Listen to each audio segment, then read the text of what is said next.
ऐका ना, तुम्ही केटरर्सवालेत ना? हो. तुम्ही आम्हाला आमच्या इथे गणपती बसलेला आहे, मग मला बिर्याणीची ऑर्डर द्यायची होती, व्हेजवाली आपण. ओके. मग त्याचं काय म्हणजे साहित्य वगैरे किती आणि अ, कॉस्ट काय जाईल?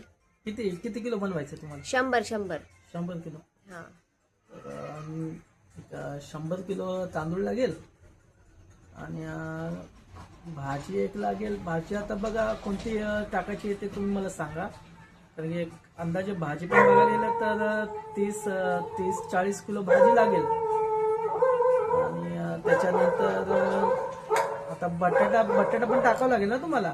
हा, मग व्हेज बिर्याणी पाहिजे म्हटल्यावर बटाटे वगैरे आलेच ना. बटाटा पण एक 70-80 किलो पकडून चला बटाटे. आणि त्याच्यानंतर मिरची पण लागेल. तर तिखट कसं पाहिजे, कमी पाहिजे का जास्त पाहिजे तिखट? मध्यम मध्यम. मध्यम ना. तर एक 50 किलो मिरची लागेल. आणि मीठ एक 100 किलोची बिर्याणी बोललं तर मीठ लागेल एक जास्त खालट खाता का तुम्ही? नाही नाही हो. नाही असं नाही ना. हा, मग एक 30-35 किलो मीठाचे पॅकेट लागतील. आणि शिमला मिरच 80 किलो. आणि एक गाजर. हा हा गाजर एक 100 किलोची बिर्याणी बोलत तर एक 70-80 किलो गाजर लागेल. आणि हळद आता 100 किलोची बिर्याणी बोलत तर हळद एक 30-35 किलो हळद लागेल.